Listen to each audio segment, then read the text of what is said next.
When we left off, Tempus was running away from the rest of the party, who had given up the chase and headed back to Ysmir's cabin with very badly burned roads.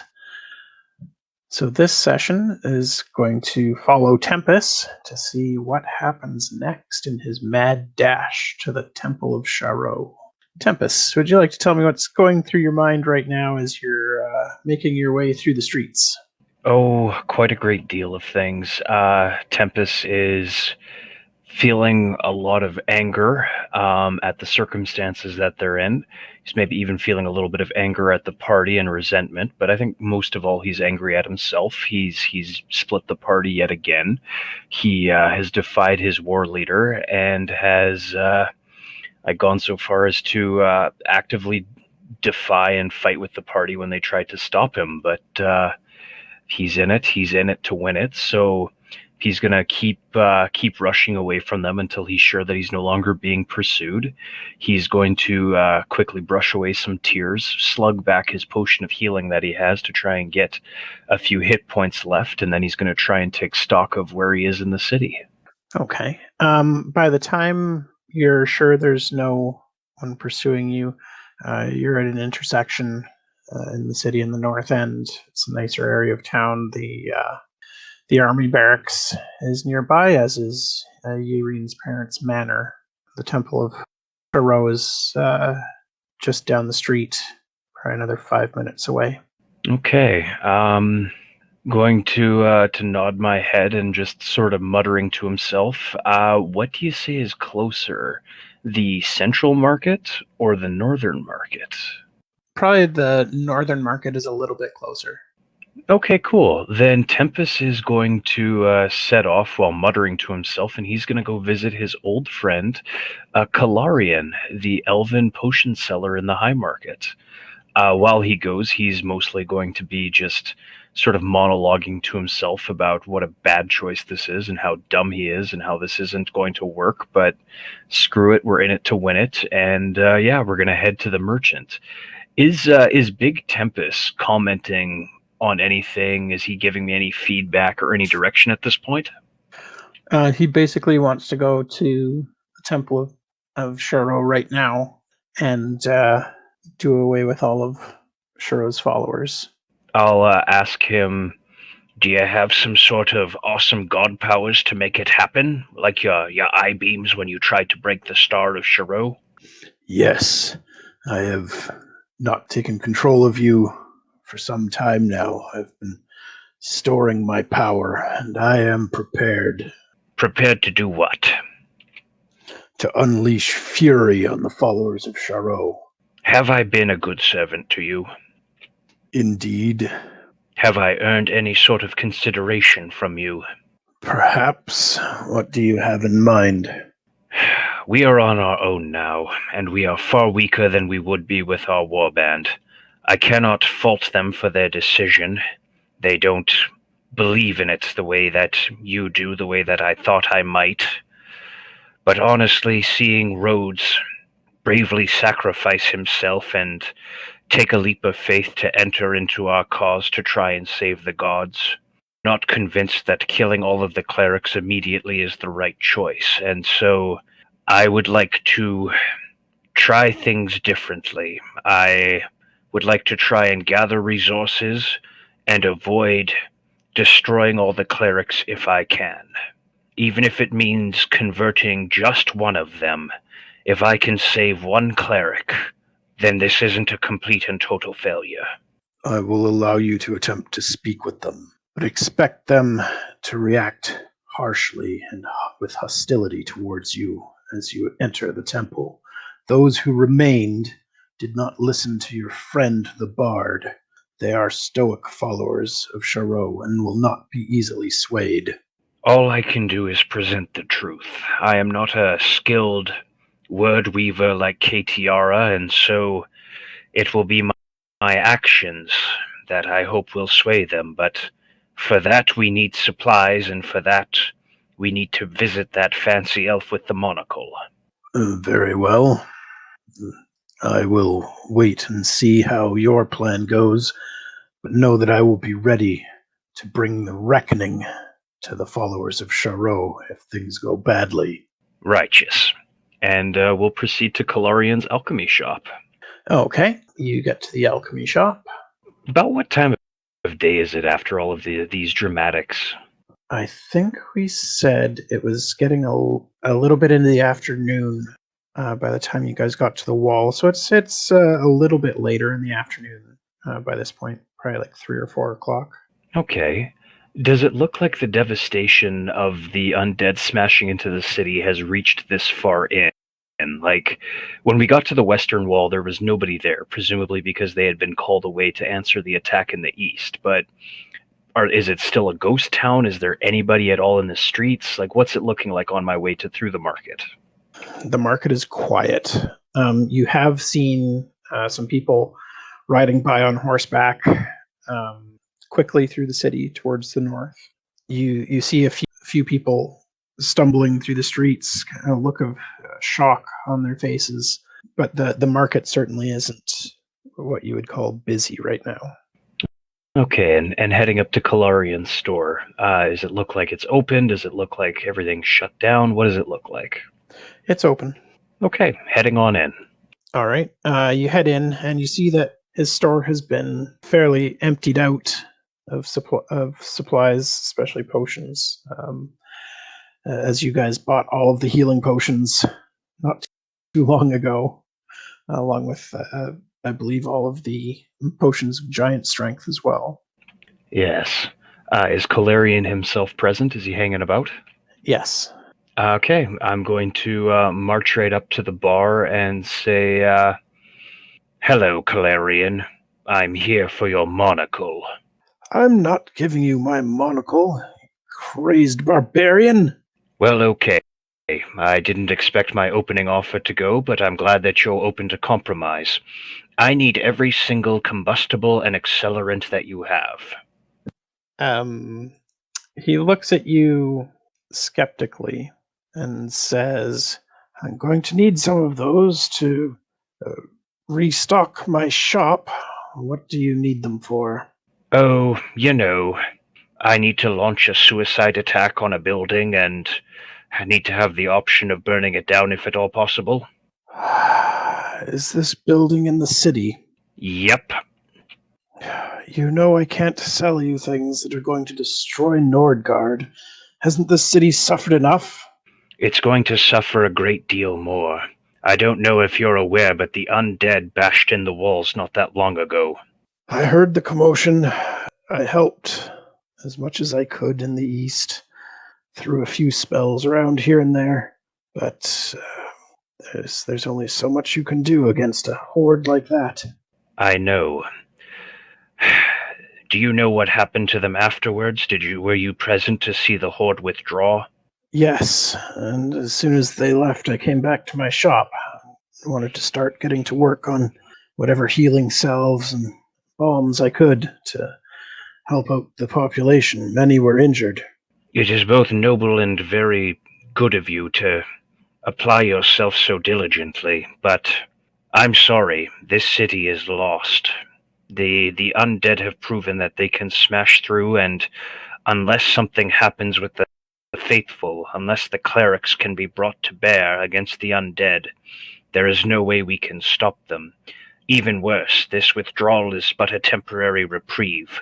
I fear that soon they will return in greater number, and that is why I need every single... Look, I don't need alchemist fire if you don't have alchemist fire. Lamp oil, pitch, something combustible. You really think flames will convince the clerics to help? Well, flames plus a few secret ingredients. Why do I feel like I'm going to regret this?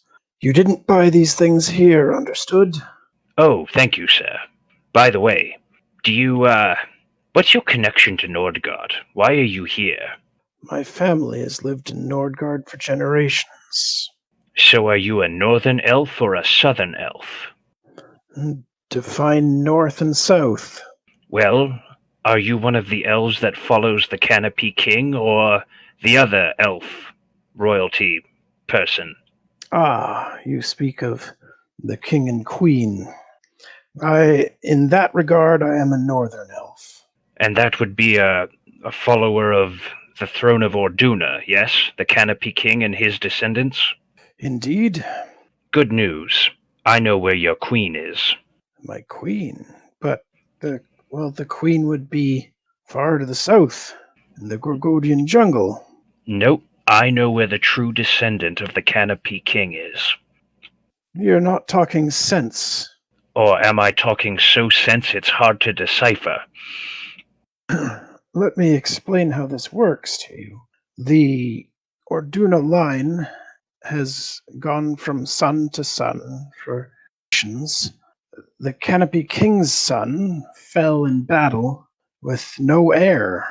There is no heir to the throne. The line is broken. Nope, that's not true at all. My war leader is Midrasil Orduna.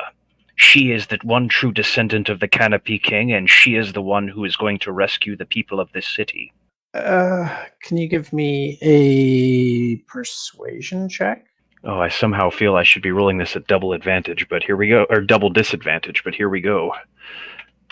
Oh, a 20 and a 1. Perfect. Okay, I'm not going to bother rolling against that because the outcome is pretty obvious with a 1. He shakes his head and says, I fear you must be confused. I'm not surprised. I can't remember the last time I spoke with a half orc about elven royalty and lineages. It is a complicated matter. Do not trouble yourself with it. Well, that's a little condescending, but whatever. When fear takes you, when disaster strikes, when you don't know who to turn to, seek out Izmir. She's the one that you usually travel with. Bought up all my healing potions recently. Yes, commanding, reminds me of my mother in ways that I don't want to think about any further. Rides a pony that can fly as a sign of her nobility and true elven rank. You know, the Dame of Spells, the Blade Knight, Izmir Orduna. Very well. Perhaps I will speak with her about this confusion and set her straight on the historical facts if she's sending people like you out amongst the city and the citizens to tell us that a new northern queen has emerged. You're welcome, Romy. Anyway, does he produce any kind of just something I can set on fire? Yeah. He's got a big cask of flammables, as well as a couple of smaller oilskin flasks that you can carry easily enough. I have no idea how much this kind of stuff costs. Let me look. Oh, let me save you some time on that. I have exactly 15 silver and 9 copper. I'm paying for this with 40 feet per round movement speed. Oh, good. Yeah, basically when he produces it, I'm just going to start strapping the flasks of oil to my belt. I'll take the keg and basically tip it over right in front of his floor and douse myself with it and say, "Thanks a lot. Go see Izmir about the bill," and I'll turn around and walk out the door. Okay. He just sighs and says, well, that's one more reason to find your friend, I suppose. And he follows you out of the store and locks the door and heads out. You're welcome, Romy. She's gonna kill me. Continuing on my way back to the temple now, glistening with lamp oil and with the flasks sloshing pleasingly at my belt. Okay. More horses thunder by, heading north as you make your way along. But there's not a lot of people just out in the streets, even though it's middle of the afternoon, usually pretty busy around here.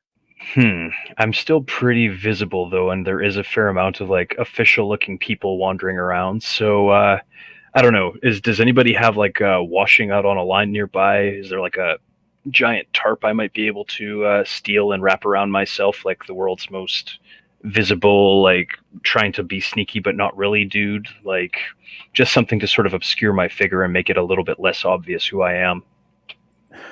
Well, the issue is that this northern part of the city is less densely populated than other areas of the city is. There are large manors with large grounds around them that are all walled off and fenced off. So just finding clothes hanging about isn't going to happen. But you are still in the market, and there is a tailor that you can talk to. What kind of a setup does he have? Like an actual storefront or like a tent or what? He's got an actual store. Hmm. Uh, Poking my nose in. I don't know that I've gone to the fancy tailor in the northern market before. Is this somebody that I'm familiar with, or is it a new marketer? Or This is someone new. describe them for me, please. Certainly. You find a female elf working away at a loom. She has extremely nice clothing on display, both in the windows of her shop and on clothing racks.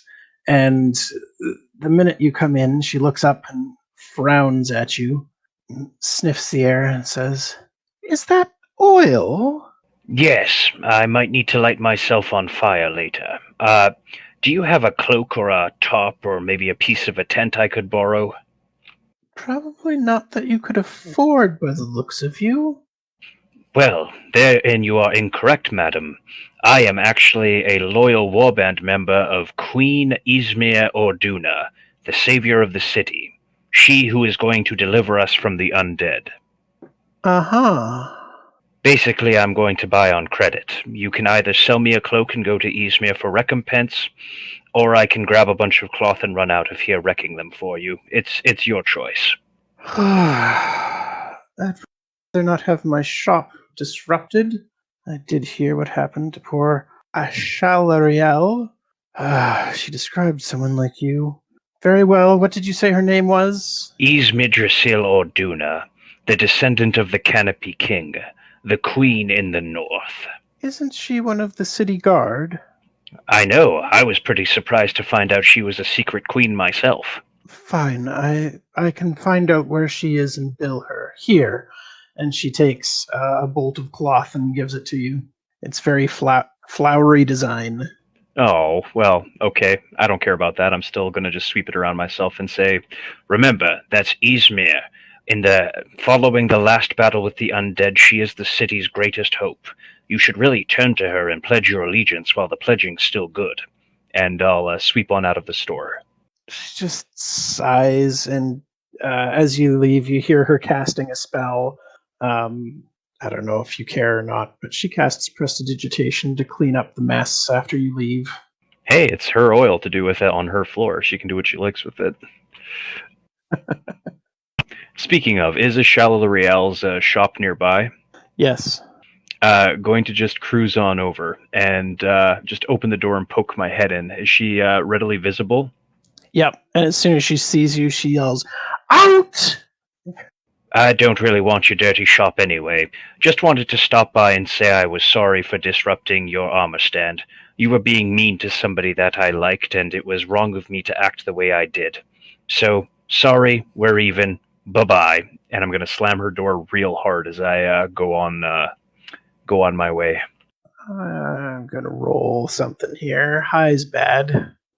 All right. She doesn't go and call the guard on you, and you're free to leave. Well, god damn it! If I haven't gotten the guard after me yet, what is it going to take, Ryan? Well, there aren't really a lot of guards around the market right now. They were all a little busy at the east wall. Okay, fine. Any carts or horses that I can see as I continue on my way to the temple, or mules? Like in the market, yeah, there's stables. Uh, the horses are all now. Like there's nothing just out and about. I have seen the Temple of Sharrow, so from what I remember, are there steps leading up to it, or is it like a ramp, or is it ground level? There are steps leading up to it. You've lucked out today, priests of Sharrow. Okay, no cart. I continue on foot back to the temple, my preparations more or less set. And now that I'm at the temple, I am going to wait. I'm going to hang out in an alleyway. I'll take a nice slow circle around the temple, just sort of gauging it, looking at all of the different entrances, and I am going to wait and watch and see who comes and who goes. And uh, depending on if I have the time, I maybe even going to try to sneak a short rest in. Okay. You note that there are a few horses that have been left outside of the temple, war horses. You don't see anybody standing outside the temple. There is only one entrance that that you can see as you go around the temple. Um, it's just the main doors in, and you can see people like shuffling in, injured, and leaving a few minutes later, apparently healed. Some of the people who are in the battle in the east have been sent this way, presumably because the Temple of Yolanda has been overwhelmed by requests. Okay, so they're using up spell slots. Excellent. If I hang out unobtrusively close by, just close enough I can keep an eye on the entrance, trying to stay out of people's way. Can I get a full hour in? Can I spend some hit dice? Sure. Spending my 4 remaining hit dice to regain all of my health back. Excellent. Nice. All right, freshly bolstered. I've been waiting around for an hour. Is it about to become evening here, or? Yeah, it's about dinner time. Okay. Looking about, trying to procure myself a torch, a lantern, anything readily available. Like if there's like even a street lamp, I'll just wrench it off its top and take it with me. Yeah, nothing's lit yet because it's not too dark at this point. It's just starting to get to nightfall. Okay, so but I can procure myself a torch and light it. Is that fair, or? Sure. Oh, You're going to have to do it carefully so that you don't light yourself on fire. yep, correct. Do you want to roll or something for that, or I think I might. I think I might want a deck save. do I get advantage because I can see it? Sure. Okay, you light the torch without igniting yourself. Just barely. Awesome. Dangerous games are the best games. I will down my potion of Stone Giant Strength, and no, let's save that. I'll down my potion of Hill Giant Strength. My strength score is temporarily 21. Okay. Okay, so freshly buoyed with my potion, I'm going to step up to the just a little bit outside the temple, carrying my torch. And screw it. Hold on a minute while I go get that thing that I had ready for this. Yeah, I'll stand out in front of the temple with the torch dripping a little bit of oil still. If I don't have quite enough oil, I'll freshen up with one of the flasks. And I'll fill my lungs and bellow, "All right, you cobnobbling jackals, get out here and face Tempus!" There is no response. Then I'll continue with, "You cheese-nibbling cowards, you chicken-hearted deviants, get your out of your ears and face the truth." Okay, give me a second here. So you're standing outside the temple, yelling this at the closed door, and it opens, and you see your good friend Gorold. Do I now? All right. I've noticed that there's a few people moving up behind him. Do these look like the faithful of Sharrow? Not at all.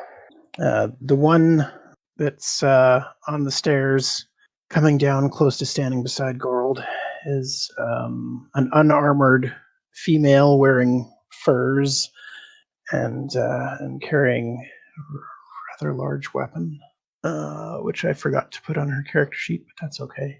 She's got a great sword, and behind them, I'm not even sure if you do see her. Selecting my token, I've got a pretty clear view all the way to the Archpriest. Oh, do I get a roll against that? If you're actively looking for someone stealthing around in the background. I don't think I was. I think I was more focused on Gorold and the door opening. Yeah, so you don't actually see the bard behind him. Okay.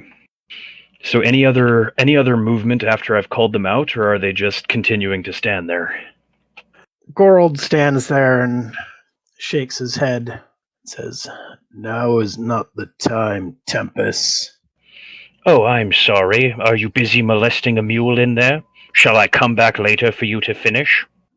From the background, you hear soft notes of Tempus the Tyrant, and Gorold shakes his head and says, "Horus Dameline fell at the wall. These stupid clerics don't have anything to bring him back, so I have to wait with his body until they do. They've told me about why they don't have their usual spells selected because of you. So if you want to piss off, you can take it up with them tomorrow when they've brought Horus back." I've been waiting peacefully in this city for days. I killed the Necrolord leading this horde with my group of friends.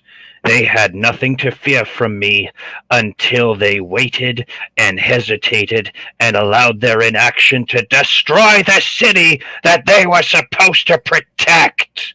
You lot wanted to betray your gods for power. Fine, why not?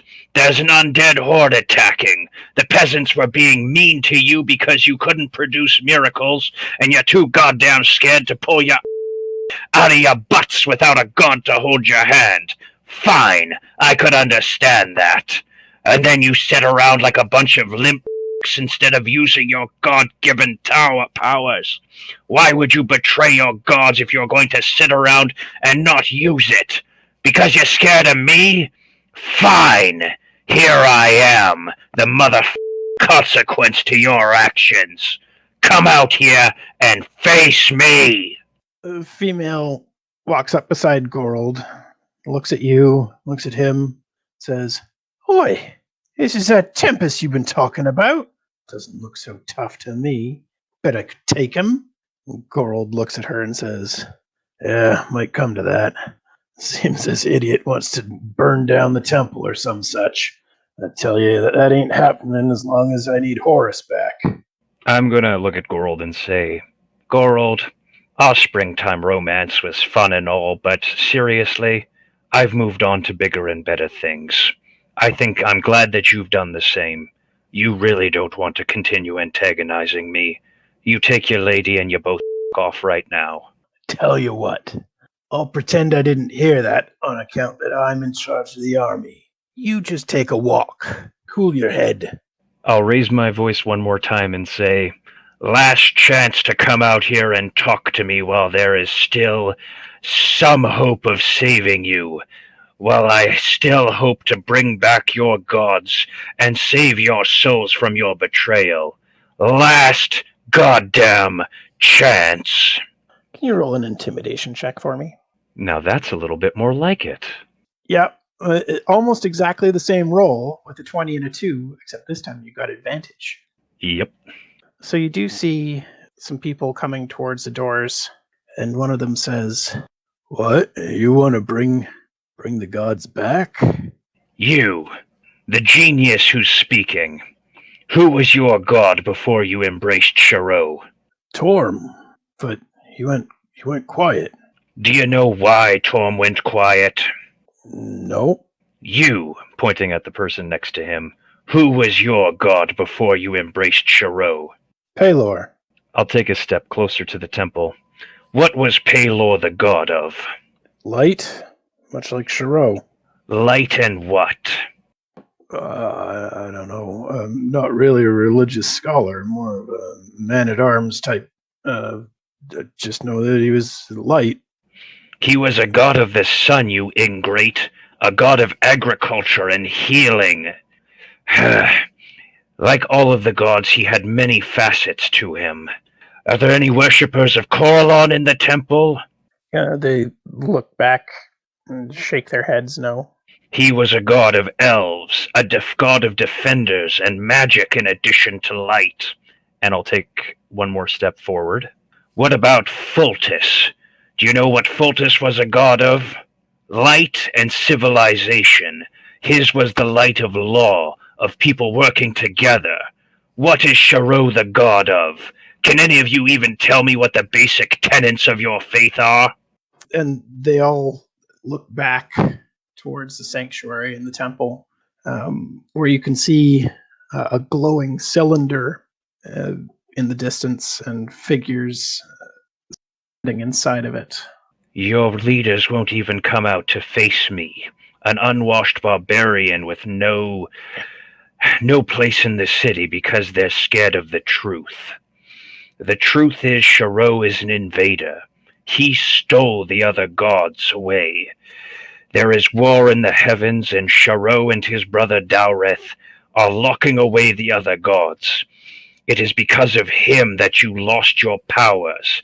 It is because of him you've lost your way. Any reaction at all? A voice from inside replies, Sharrow is great, Lord of light, scourge of the undead. May his light shine forever. Battle the undead at every turn. Face death, knowing that your place in the heavens is assured. The life of an elf is short compared to the eternal beyond. Force back the darkness, for once the light is snuffed, it cannot be relit. Join me, brothers and sisters, in repelling this bringer of darkness. And if we shall die this day, so be it. We have our place in the heavens assured.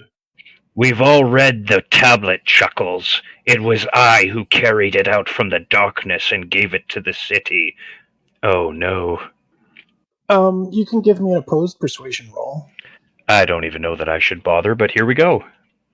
So you see that the holy people that you see deeper inside the temple all firm up their resolve and draw weapons, prepared to fight. The two paladins at the door are still looking at each other somewhat uncertainly, while the cleric turns back to her position. Okay, focusing in on the two paladins. I'd rather save the two of you than not save anyone at all. The only thing Tempus would ask of you is that you dedicate your lives to fighting Sharrow and Dowreth, to bringing back the old gods. If you have it in you to do that, leave here. Go to the house of Izmir Orduna. Seek out Rhodes. He is the leader of the faith of Tempus. He is the leader of the Warsworn. If you do not, then it will be my honor to face you in battle, and I will draw my sword. Give me another persuasion. Can I make it intimidation because I drew a sword? Sure. Most kind of you. You didn't even need advantage. The two paladins look at each other again. They say, "You want us to fight our brothers in arms? I can't turn on them, but I really want Torm back. I'll stand aside." And the other paladin agrees, and they step out of the temple. And Tempus is going to mutter, "Well, Izmir, that's two that I can be a hero for. Let's see how many I'm going to be a monster for." And I'm going to take one step forward until I'm face to face with Gorold. You're pretty good at commissioning songs. Want to find out how good you are in a real fight, fancy lad? Give you your chance to back down. Anne, Helena, let's show this idiot what we got. Is that a roll for initiative? It sure is. Danger sense! Come in. Oh, wait, I should have. So I do roll this at advantage. Is there some way for me to do that in the initiative tracker, or can you add me manually with the value I've already rolled? I can add the value that you rolled. What did you roll? Highest result was an 11. Gorold smiles as he draws steel and says, "Pity Pat and Nick had to miss this." First attack with scimitar. It's a 19 to hit. 19 hits. Even my new and improved AC it hits. And that means the short sword +1 in the offhand also hits. And he has 2-weapon fighting, so he adds his damage bonus to that as well. So you're taking 18 points of damage as Gorold comes at you. Noted. Okay, so the bard comes out and attacks with a rapier. So a 21 and a 25 to hit and 10 damage. Noted. And she's going to use Bardic Inspiration on Anne, the barbarian. Bonus action rage, reckless attacks on Anne the Barbarian. Gonna try and focus her down here. That is 2 hits for 31 damage. Barely injured, you say? That's my turn. I rolled ridiculously for her hit points. Like, there were 3 12s in the dice pool. Oh dear. Okay, she's going to go into a rage right back at you. These rolls, man, they're all so good. Yeah, they are. So you're going to take 6 and 4 damage since you have that. Noted. And I think that's it. Gorold is just smiling at you. Says, "Oh, thought you'd take on Anne, did you? Wrong choice." 20 and a 17. 17 is my armor class. Both of those hit. Although all of those attacks are at advantage, so his short sword's a 27. Okay, it's not a crit. So, wait, he's got improved critical. It is a crit. Curse my honesty. These rolls, man. These goddamn rolls. So that's 6. Or wait, no, because that's other. You're not taking the other damage. So 4 and 6, so another 10. And that's already cut in half for me? Yep. Oh boy. 15 and a 20. The 20 will hit, the 15 will not.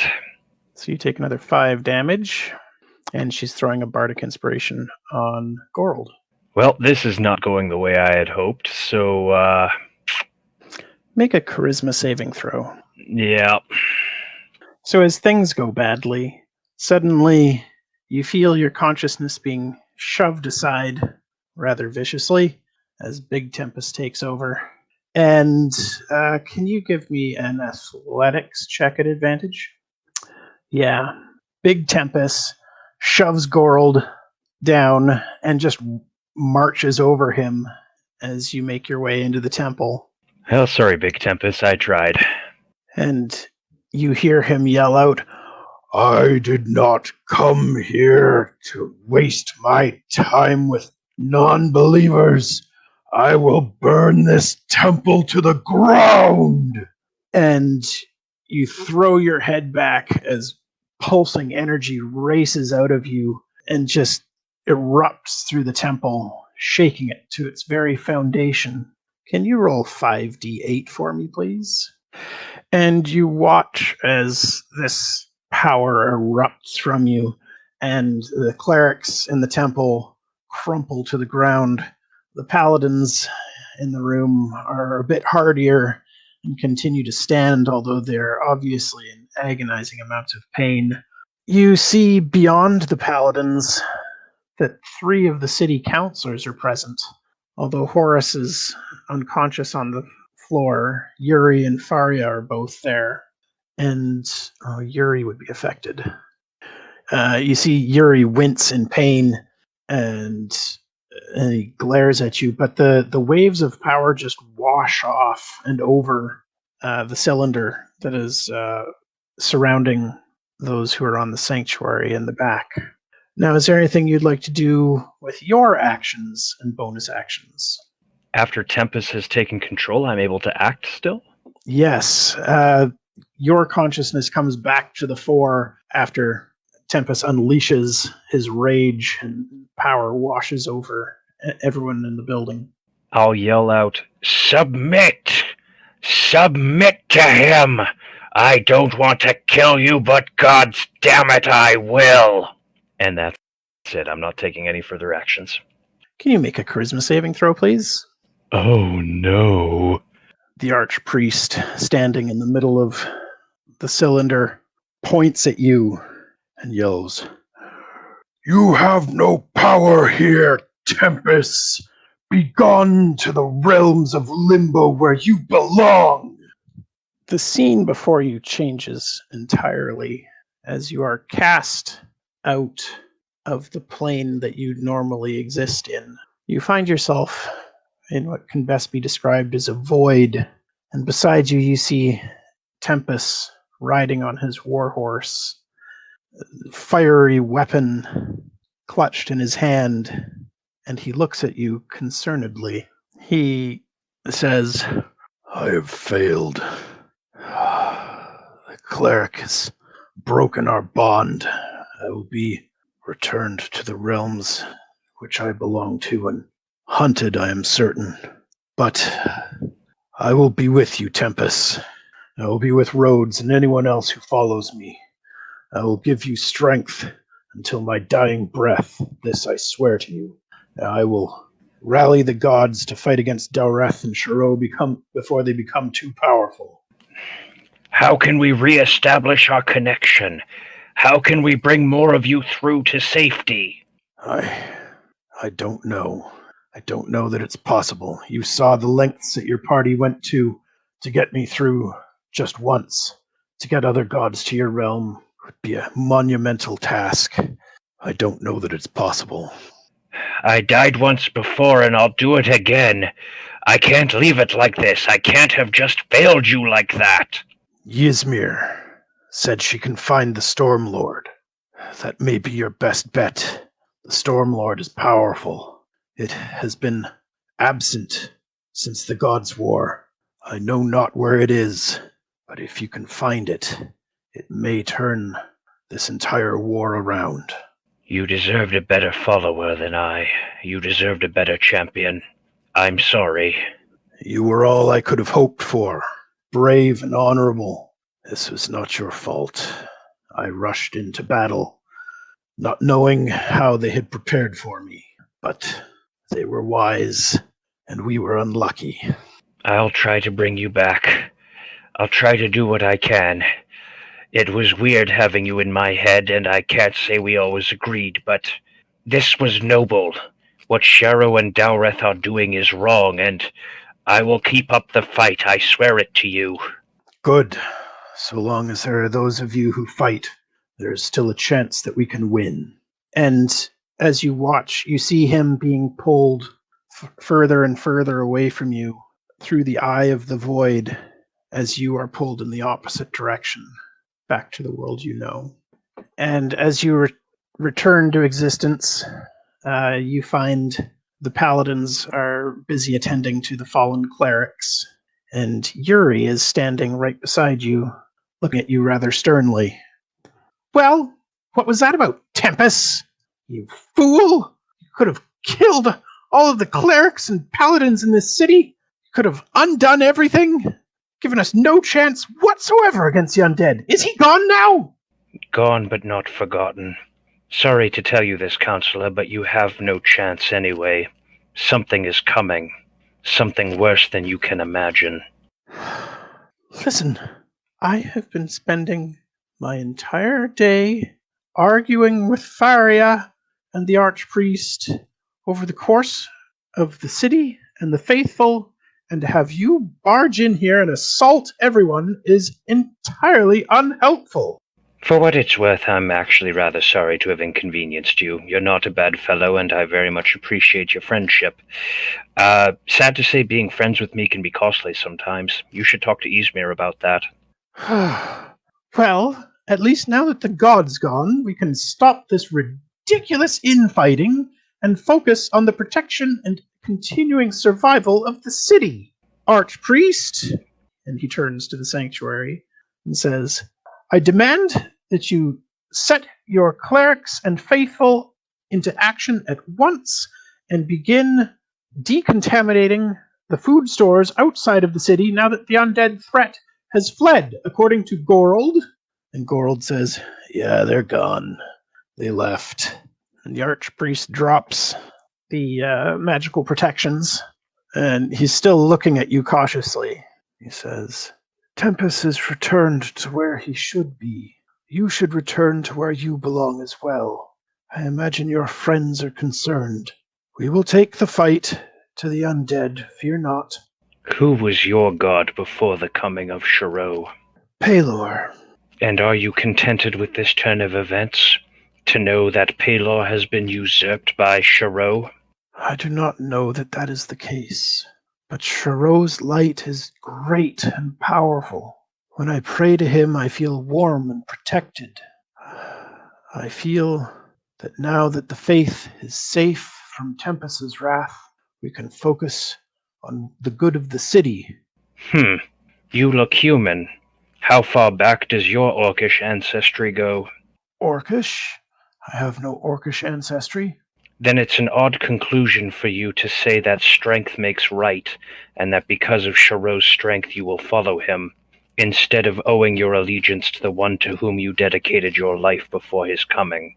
Can you give me a straight persuasion check? You see that he shakes his head and says, "If times were different, of course I would stand by Paylor, but he is gone, and we were powerless. You have no idea how this city suffered before we found Sharrow. Sharrow's light has enabled us to save people that would have otherwise perished, just as I shall save Horace Dameline on the morrow, which I could not have done without Sharrow's blessings. I have to follow Sharrow if Nordgard is to survive." Your city is already doomed. You just don't know it yet. Ask yourself this. Why would the undead turn around from a successful attack? They were in your walls. The living were dying and joining their ranks. Did none of the rest of you hear the voices? Do you have any idea where they've gone to? Or even worse, what could compel them to go? At this point, Anne steps forward and says, "Oi, I heard a funny voice. Told me to go on, get out of here. I was following it, but Gorold knocked me upside the head and brought me back to my senses. What was that, anyway?" Something far worse than a ghost. Something far worse even than the Necrolord, I expect. Yuri, do you have time to come with me to Izmir's cabin? There's much that we should discuss with you. Yuri looks at Faria and says, "Can we be agreed, at least for the time being, that we are not converting to Dowreth now that the threat is over?" Faria nods her head in agreement and says, "We will speak about this another time, friend Yuri. Perhaps when Horace is back, we can convene the council and see what path the future will take." And Yuri looks up at you and says, "You know, I'm really not happy with you giving me a children's history book and claiming it was ancient knowledge. I did learn some things, though, so I'll follow you for now to Ysmir's, and we can talk some more." Hey man, do what you like. I mean, we've got stories of the scariest necrotic creature ever, but, you do you. "Fine. Let's be off then." And then he turns to the Archpriest and says, "Terribly sorry about all this. I do hope that all of your faithful recover soon enough and are able to help the other people of the city. And Nordgard will once again be strong and the jewel of the north." The Archpriest nods his head, and Yuri turns back to you and follows you out. Not gonna happen, your city is doomed, and walking out the door. Okay. Is there anything that you wanted to talk to Yuri about on the way to Ysmir's that we should discuss before we start the next session with the party? Basically, I'll tell him about the Abomination and the Necrolord, and ask him if he knows anything about destroying, god artifacts, because we still have the Necrolord's body, and I'd rather not have anybody else get a hand on, the armor and stuff again. Right. He is absolutely fascinated by that. He has never heard of anything like it before.